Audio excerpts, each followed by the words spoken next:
یہ واقعہ ہے علی بن خالد کا۔ محمد بن حسن سے روایت ہے کہ اس نے علی بن خالد سے سنا، میں بغداد میں مقام عسکر میں تھا۔ مجھے معلوم ہوا کہ وہاں ایک آدمی کو شام کی طرف سے لایا گیا ہے جو زنجیروں میں جکڑا ہوا تھا، یہاں اسے زندان میں بند کر دیا گیا ہے۔ لوگوں کا کہنا ہے اس نے نبوت کا دعویٰ کیا ہے۔ میں زندان کے صدر دروازے پر آیا اور وہاں کے زندان کے مسئول کو کچھ رقم دی۔ اس کی اجازت سے اس شامی قیدی کے پاس پہنچا۔ وہ آدمی سلجھا ہوا معلوم ہوتا تھا۔ میں نے اس سے کہا، کیا معاملہ ہے؟ یہاں تمہیں کیوں قید میں بند کر رکھا ہے؟ اس نے کہا، میں شام کے علاقے کا فرد ہوں۔ ہمارے علاقہ میں ایک مقام راس الحسین کے نام سے معروف ہے۔ میں وہاں عبادت میں مصروف تھا کہ وہاں ایک شخص آیا اور اس نے مجھ سے کہا، اٹھیں اور ہمارے ساتھ چلیں۔ میں وہاں سے اٹھ کر ان کے ساتھ چل پڑا تو میں نے ان کے ساتھ اپنے آپ کو مسجد کوفہ میں پایا۔ اس نے مجھ سے کہا، اس مسجد کو جانتے ہو؟ میں نے کہا، ہاں، یہ مسجد کوفہ ہے۔ اس شخص نے نماز پڑھی اور میں نے اس کے ساتھ نماز پڑھی۔ اس کے بعد میں نے اپنے آپ کو ان کے ساتھ مسجد نبوی میں پایا۔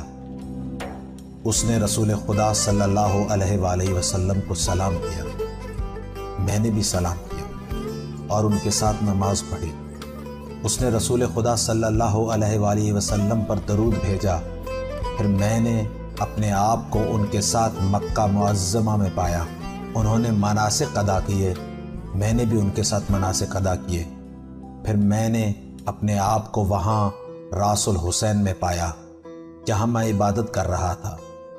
اس کے بعد وہ شخص چلے گئے۔ پھر اس سال میرے ساتھ وہی ہوا جو پچھلے سال ہوا تھا، جب ہم مناسک حج سے فارغ ہوئے اور انہوں نے مجھے واپس اپنی جگہ پر پہنچایا۔ وہ ابھی میرے پاس موجود تھے۔ میں نے کہا، میں آپ کو اس ذات کے حق کا واسطہ دیتا ہوں جس نے آپ کو یہ قدرت عطا کی ہے۔ آپ کون ہیں؟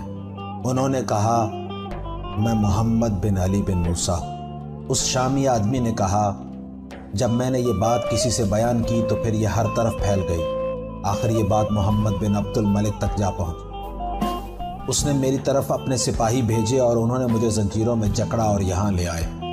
یہ ہے میرا سارا واقعہ۔ علی بن خالد نے اس آدمی سے کہا، کیا تم نے اپنا یہ واقعہ محمد بن عبد الملک کو سنایا تھا؟ اس نے کہا، ہاں، میں نے اسے سنایا تھا۔ یہ قصہ سن کر محمد بن عبد الملک نے مجھ سے کہا، تو اس شخص سے کہہ جس نے تجھے ایک رات میں شام سے کوفہ، کوفہ سے مدینہ اور مدینہ سے مکہ اور پھر مکہ سے شام پہنچایا، وہ تجھے میری قید سے بھی نکال لے گا، تو پھر میں مان لوں گا کہ وہ ہستی واقعی صاحب اعجاز و کرامت ہے۔ علی بن خالد نے کہا، اس کا یہ دردناک قصہ سن کر میں پریشان ہوا۔ اسے تسلیاں دی کہ صبر کرو اور اللہ ضرور تیرا مسئلہ حل کرے گا۔ صبح ہوئی تو میں دوبارہ وہاں گیا۔ وہاں لوگوں کا ازدحام دیکھا۔ زندان کا داروغہ اور اس کے ساتھی کھڑے۔ میں نے پوچھا، یہ لوگوں کا ہجوم کیسا ہے؟ انہوں نے کہا، وہ قیدی جس نے نبوت کا دعویٰ کیا تھا وہ گزشتہ رات زندان سے نکل گیا